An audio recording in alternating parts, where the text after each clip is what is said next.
A dark morning on the Purple People Bridge. December 12, 2020. Cincinnati, Ohio. The bitter cold of winter had firmly taken hold of the city, enveloping it in a silent, icy embrace.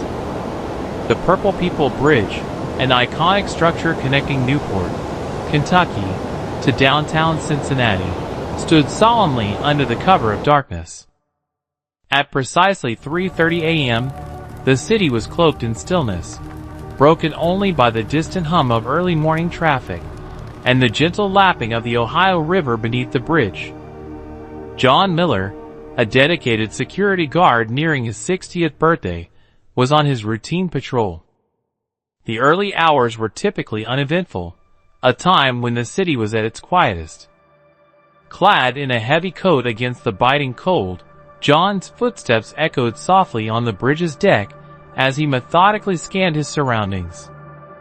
His flashlight pierced the darkness, revealing the occasional graffiti-tagged pillar or discarded debris caught in the winter's grasp. John had been patrolling the Purple People Bridge for over 3 decades. The bridge was not just a structure connecting two parts of the city. It was a lifeline for many, a place where lives intersected, often tragically so. Over the years, John had witnessed everything from joyous reunions to heartbreaking farewells. His role had always been to ensure safety, to be the silent guardian watching over the bridge's expanse. Tonight, however, an unsettling feeling lingered in the air, a premonition that something was amiss. As John reached the midpoint of the bridge, his keen eyes caught sight of an unusual object partially hidden in the shadows. It was a large, bulky bag, seemingly out of place in the otherwise tranquil setting. The bag lay near the edge, its presence both inexplicable and disturbing. John paused, a knot forming in his stomach. The rational part of his mind suggested it was merely a forgotten piece of luggage, or perhaps some misplaced Halloween prop. Yet, an instinctual unease urged him to investigate further.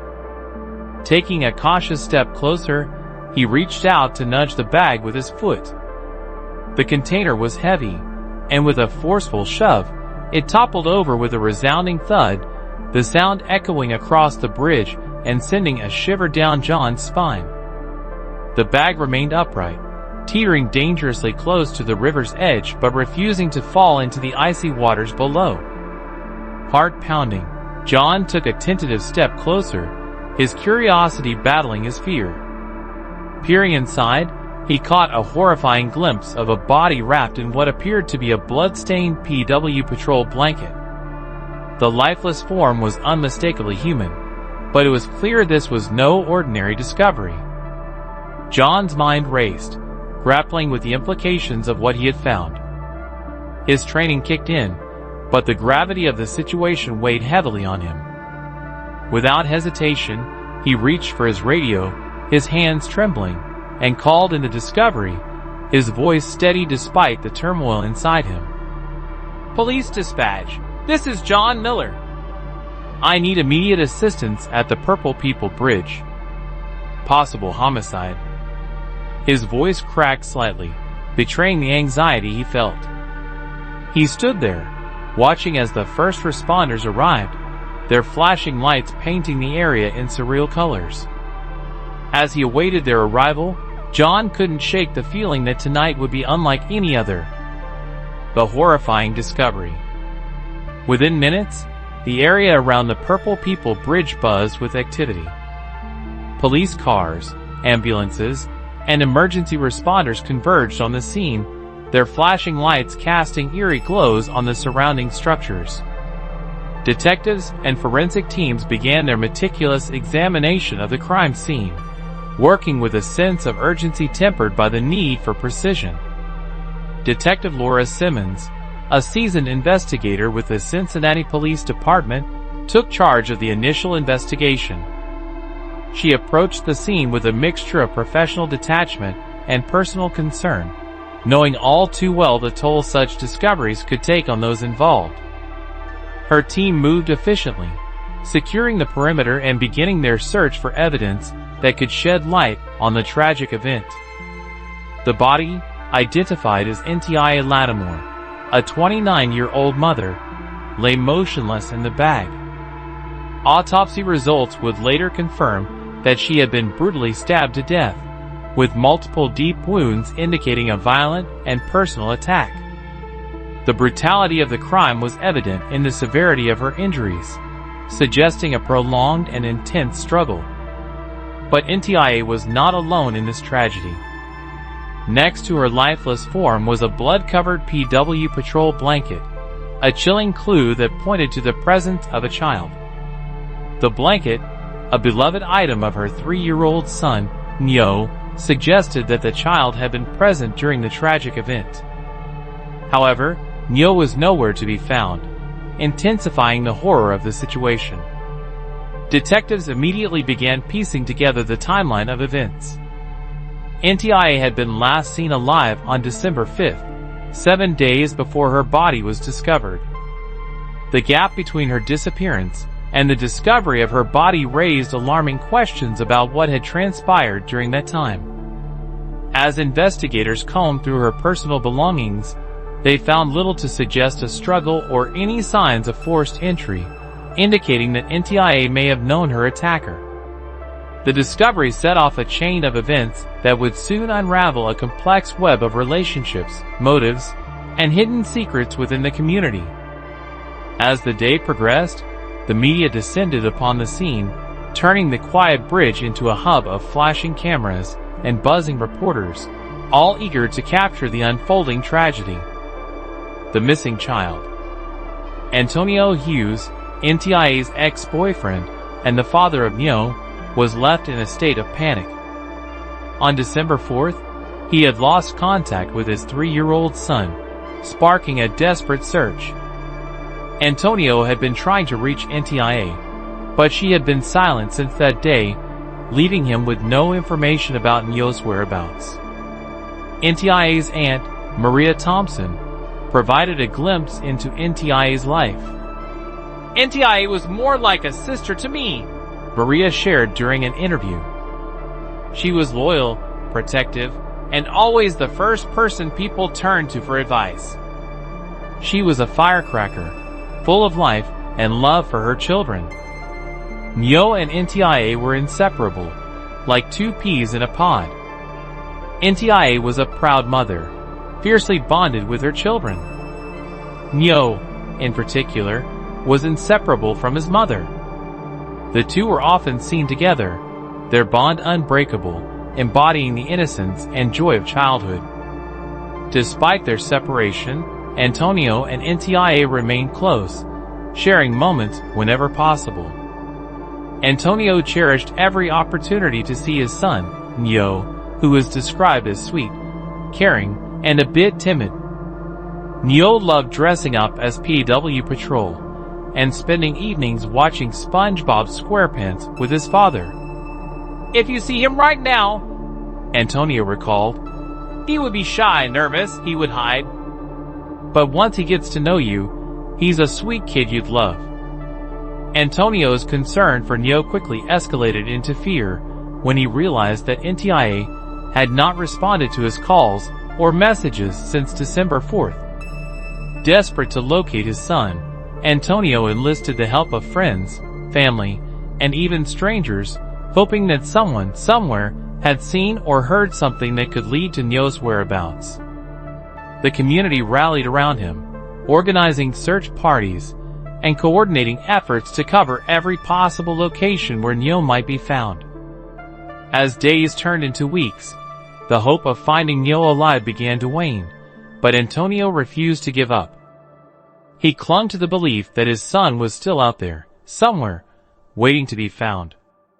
The uncertainty and fear took a heavy toll on him, both mentally and emotionally, as he grappled with the devastating possibility that he might never see his son again. The investigation begins. The discovery of Ntia's body near the Purple People Bridge sent shockwaves through the community. Cincinnati police immediately launched a full-scale investigation, focusing not only on identifying the perpetrator, but also on locating Nyo. Detective Laura Simmons led the investigation with unwavering determination. She assembled a team of experts, including forensic analysts, search and rescue specialists, and digital investigators, to tackle the multifaceted aspects of the case. The initial focus was on determining the timeline of Ntia's last days and identifying any potential suspects who might have had access to her and Nyo. Search crews combed the Ohio River near the bridge, their efforts hampered by the river's swift currents and the biting cold of winter. Divers scoured the depths, but after hours of painstaking effort, they found no trace of the missing child. The authorities expanded their search, involving volunteer groups and utilizing every available resource, including horseback patrols, K-9 units, and aerial surveillance with helicopters. As the days passed, the urgency of finding Nyo grew. The community rallied together, organizing search parties and holding vigils in the hope of finding the lost child. Families and friends of Nyo and Ntia found themselves united in their grief, their collective sorrow echoing through the streets of Cincinnati. The search extended beyond the immediate vicinity of the bridge. Authorities conducted door-to-door inquiries, canvassed local businesses, and reached out to neighboring towns and cities. Social media became a critical tool in disseminating information and soliciting public assistance. Flyers were distributed, and news segments were aired, urging anyone with information to come forward. In addition to the physical search, investigators delved into Ntia's recent activities and relationships, seeking any clues that might explain her sudden disappearance and the circumstances leading to her tragic death. Interviews with friends, family members, and acquaintances provided a window into Ntia's life, revealing a woman who was deeply committed to her family and community. Unraveling the mystery. Amidst the chaos, the investigation began to uncover unsettling details. Ntia's body was found alongside a PW patrol blanket, a beloved children's toy that pointed directly to Nyo's involvement. Additionally, a pushchair, believed to belong to the child, was discovered floating in the river. These pieces of evidence painted a bleak picture. Ntia had been brutally murdered, and her son had been taken from her in a horrifying act of violence. Forensic experts meticulously analyzed the scene, collecting DNA samples, fingerprints, and other physical evidence. The bloodstains on the blanket and pushchair were subjected to DNA profiling, which later played a crucial role in identifying the perpetrator. The lack of forced entry or signs of a struggle suggested that Ntia may have known her attacker, indicating a personal connection or a situation that had escalated beyond her control. Investigators also reviewed Ntia's phone records, emails, and social media activity, searching for any hints of threats, suspicious communications, or indicators of strained relationships. It was during this phase of the investigation that a potential suspect began to emerge: Deshaun Brown, a 20-year-old man with a troubled past and a history of volatile behavior. Deshaun Brown had been previously convicted of assault and other misdemeanors, reflecting a pattern of aggressive and unpredictable behavior. His interactions with Ntia had been fraught with tension, stemming from a complicated relationship that had deteriorated over time. The suspect emerges. Deshaun Brown, a 20-year-old from Trotwood, Ohio, had a history that made him a person of interest in the investigation. Brown had been previously convicted of assault and other misdemeanors, reflecting a pattern of aggressive and unpredictable behavior. His interactions with Ntia had been fraught with tension, stemming from a complicated relationship that had deteriorated over time. Friends and acquaintances described Brown as a troubled individual, prone to outbursts of anger and unpredictable moods. His relationship with Ntia had been tumultuous, marked by frequent arguments and emotional instability. Deshaun's inability to cope with personal setbacks and his volatile temper had made him a suspect in the eyes of law enforcement. As investigators dug deeper into Brown's background, they discovered that he had recently undergone significant personal turmoil. Ntia had been pregnant with his child earlier in the summer, but the pregnancy had ended in a miscarriage. Deshawn had struggled to come to terms with the loss, harboring misguided resentment and anger towards Ntia for reasons he couldn't fully articulate. This emotional turmoil seemed to have fueled his descent into violent behavior.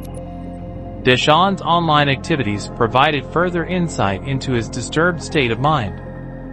His search history revealed a disturbing pattern of inquiries related to cleaning blood, disposing of bodies, and other macabre subjects. He had even purchased a body bag online shortly before the crime, raising red flags among the investigators.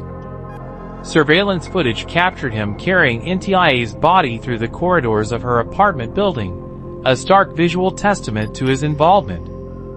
The connection between Brown's online behavior and the physical evidence found at the crime scene solidified his position as the primary suspect. His history of violent behavior, combined with a motive rooted in personal vendetta, painted a clear picture of a man driven to commit unspeakable acts in the name of revenge. The arrest and legal battle. With the evidence stacking up, Cincinnati police moved swiftly to arrest Deshawn Brown. At the time of his arrest, Brown was on probation for a misdemeanor assault charge, having missed 2 court appearances. The authorities placed him under strict surveillance, piecing together the timeline of his heinous actions. Deshawn Brown's defense team argued that he was suffering from severe mental illness, specifically bipolar disorder, which, under Ohio law, could render him ineligible for the death penalty. They contended that his mental state significantly impaired his capacity to exercise rational judgment at the time of the crime. Brown's attorney presented psychiatric evaluations suggesting that Brown's mental health issues played a critical role in his actions, aiming to sway the jury towards leniency. However, Hamilton County Prosecutor Joe DeVille vehemently opposed this defense. He emphasized the cold-blooded nature of the murders and the premeditated efforts Brown had undertaken to cover his tracks. In all my years as a prosecutor, DeVille stated during a press conference, I have never seen such a cold-blooded act committed against an innocent woman and her 3-year-old baby. The judge, after reviewing both the prosecution's and defense's evaluations, ruled that Brown was competent to stand trial. The motion to exclude the death penalty was denied, leaving open the possibility that Brown could face the ultimate punishment for his crimes. As the legal battle began, the community remained deeply divided. Some viewed Brown's mental health struggles with empathy, believing that he needed psychiatric help rather than harsh punishment. Others, however, saw his actions as unforgivable, arguing that the severity of his crimes warranted the harshest penalties available. The courtroom became a battleground where emotions ran high. Antonio Hughes, still reeling from the loss of his son, attended the hearings, his presence a stark reminder of the personal stakes involved. The prosecution presented a compelling case, showcasing the evidence that linked Brown to the murders, while the defense focused on Brown's mental health history, attempting to sway the jury towards leniency. As the trial progressed, the tension in the courtroom was palpable. Each piece of evidence, each testimony, brought the horrifying reality of Ntia and Nyo's deaths closer to the public eye. The community watched closely, hoping for justice to be served and closure to finally be within reach for the grieving family. Community's grief and hope for justice. As the legal battle unfolded, the community remained deeply affected by the tragedy. Antonio Hughes, Nyo's father, struggled to maintain hope in the face of such profound loss. The absence of Nyo's remains meant that the family could not have a proper burial, leaving a void that no amount of grieving could fill. Support poured in from all corners of Cincinnati. Families, friends, and even strangers united in their determination to find Nyo and bring justice for Ntia. Memorials were held by the Purple People Bridge, where candles flickered in the cold December night, and heartfelt tributes honored the memory of Ntia and the innocence of Nyo. Maria Thompson, Ntia's aunt, became a pillar of support for the family. "We come together as a community because we refuse to let this tragedy define us," she said during a memorial service. "Ntia and Nyo were beloved by so many, and their loss is felt deeply by all of us." Antonio's heartache was compounded by the legal system's delays. More than 4 years had passed since the murders, with Brown still awaiting trial. Each delay felt like an eternity to the grieving father, who clung to the hope that one day he would receive closure and his son's remains would be found. The uncertainty weighed heavily on him, making it difficult to move forward. The community's response was a testament to their resilience and solidarity. Volunteers organized additional search efforts, scoured public records for any new leads, and provided emotional support to the Latimore family. Local businesses displayed signs of support, offering free meals and accommodations for those involved in the search and investigation. Tracy Campbell, part of one of the search and rescue teams, shared her experience. "We hit all 3 states, Ohio, Kentucky, and Indiana, with mounted drones and water patrols. It was exhausting and heartbreaking, but we couldn't give up on finding Nyo. The relentless pursuit of justice and the unwavering hope for Nyo's safe return kept the community united. Every day brought new challenges, but the collective determination to uncover the truth and support the Latimore family remained steadfast. The search for Nyo continued, driven by the belief that no child should ever go missing, and no family should have to endure such unimaginable pain. The trial begins. As early 2021 approached, anticipation surrounding Deshaun Brown's trial reached a fever pitch. The community, still reeling from the loss, awaited the final chapter in this heartbreaking saga. The trial was set to begin on January 15th, drawing media attention from across the state and beyond. For the Latimore family, it was a beacon of hope amidst their enduring grief, a chance to see justice served and to find closure after weeks of uncertainty. Detective Laura Simmons prepared meticulously for the trial. She knew that the courtroom would be a battleground where every piece of evidence and every testimony would be scrutinized.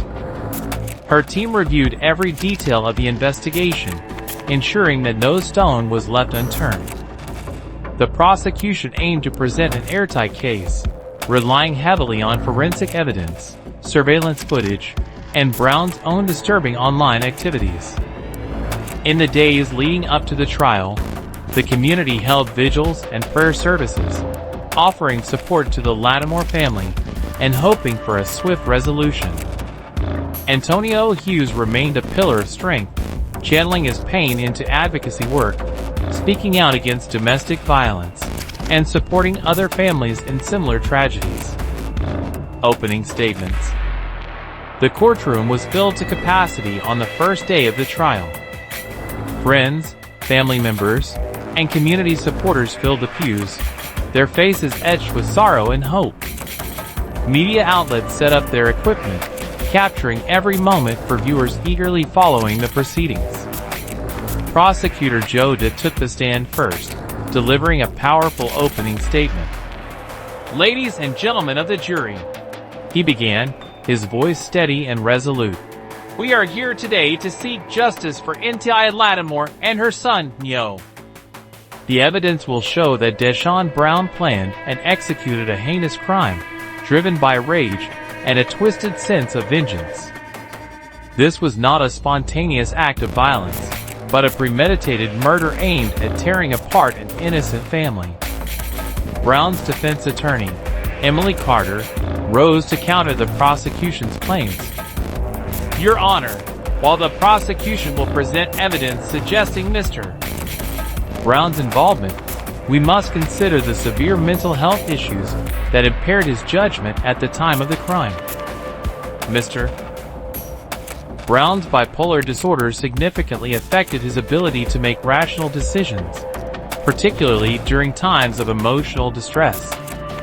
The jury listened intently as both sides laid out their cases, setting the stage for a complex legal battle that would delve deep into the darkest corners of human emotion and behavior. The prosecution's case. Prosecutor Joe D. methodically presented the evidence against Deshaun Brown.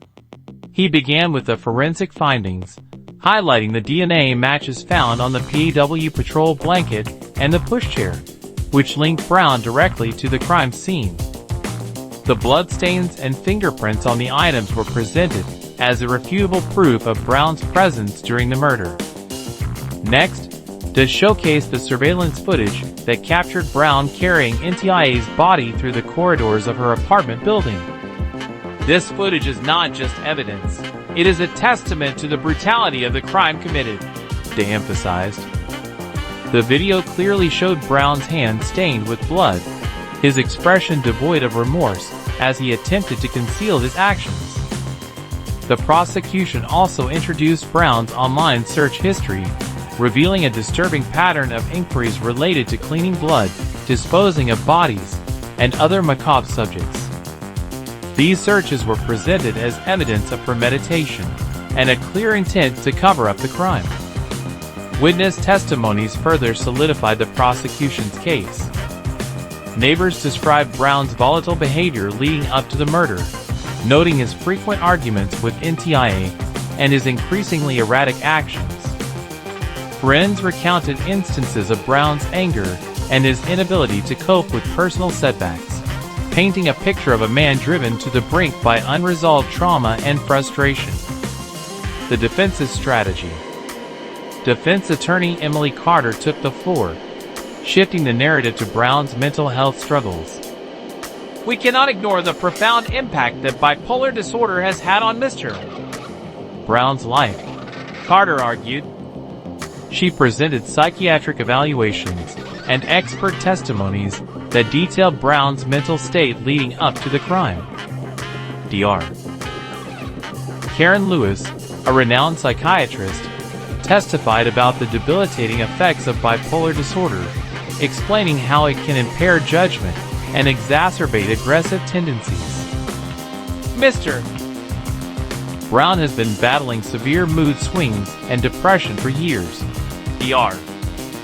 Lewis stated. These episodes have significantly affected his ability to make rational decisions, particularly during times of emotional distress. Carter also highlighted the lack of a clear motive beyond Brown's mental illness, questioning the prosecution's assertion of premeditation. While anger and resentment may have played a role, we must consider whether Mr. Brown was in a state of impaired judgment that prevented him from fully understanding the consequences of his actions. The defense aimed to humanize Brown, presenting him not as a cold-blooded killer, but as a man in desperate need of psychiatric care. They called for leniency, advocating for Brown to receive the treatment he so desperately requires rather than the death penalty. Witness testimonies. The trial unfolded with a series of witness testimonies that added layers of complexity to the case.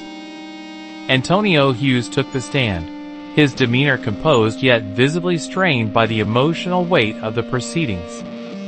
Ntia was a loving mother and a dedicated friend, Antonio testified.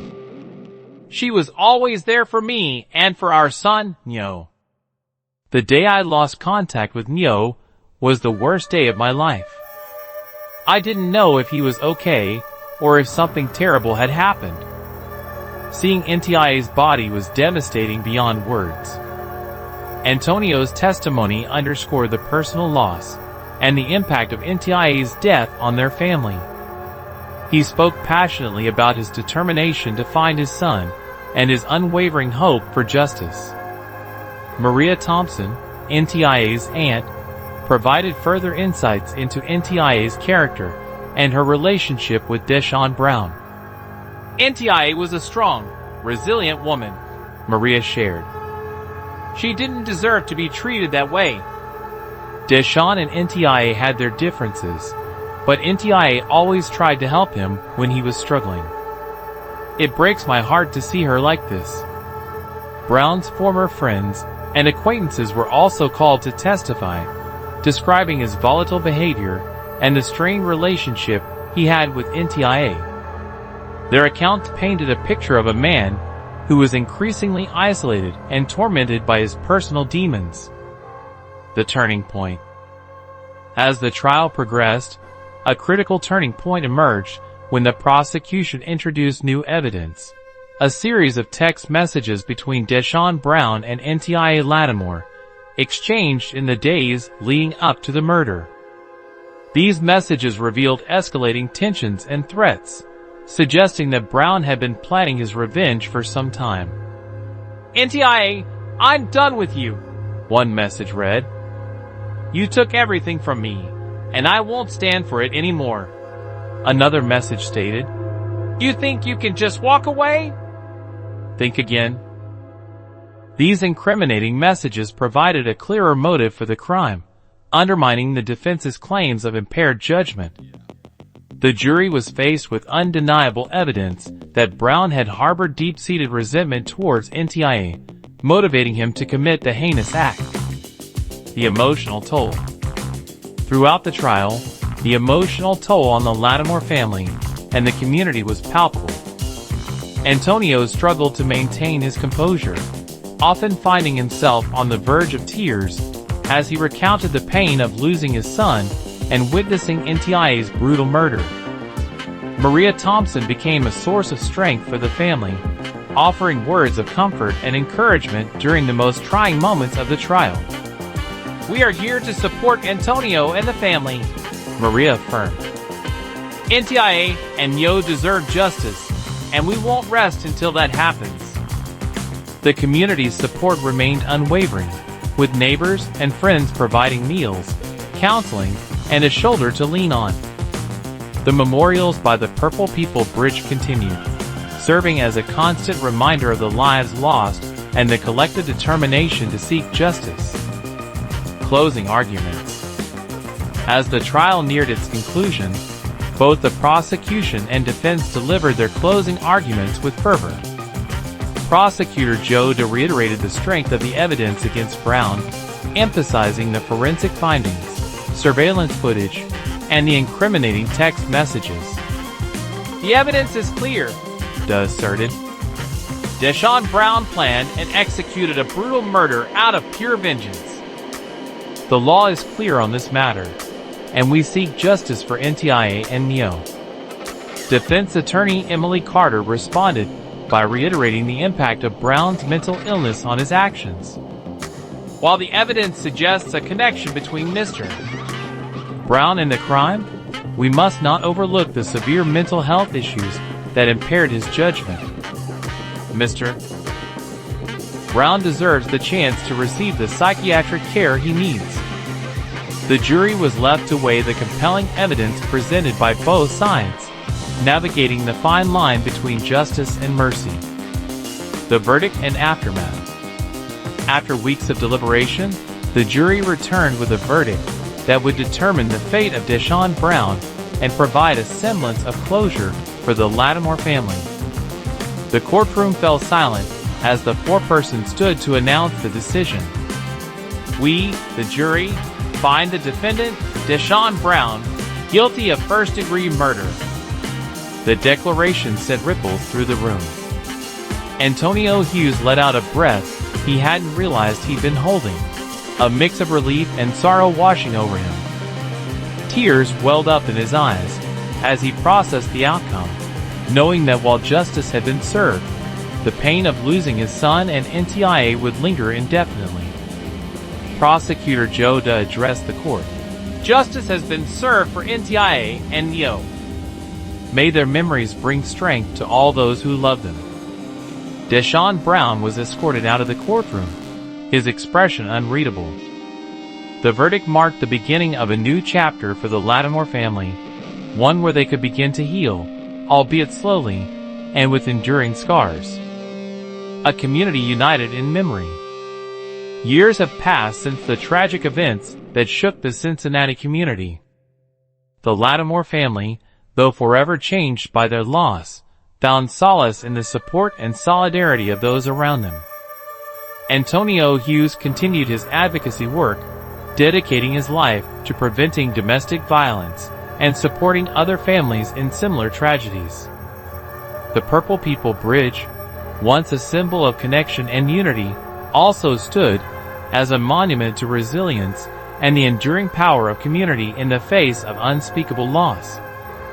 Memorials continued to be held, each one a poignant reminder of the lives lost and the collective hope for a safer, more compassionate future. Maria Thompson remained a steadfast pillar of support, ensuring that Ntia and Nyo's memories were honored and that their legacy inspired ongoing efforts to foster a community where such tragedies would never be repeated. As for Detective Laura Simmons, the case left an indelible mark on her, reinforcing her commitment to justice and the importance of every life she was sworn to protect. Ntia and Nyo deserve more than just justice, Simmons reflected. They deserve to be remembered, and their story should be a catalyst for change. The story of Ntia and Nyo Latimore became a powerful narrative of loss, resilience, and the unyielding pursuit of justice, a testament to the human spirit's capacity to endure and overcome even the darkest of tragedies.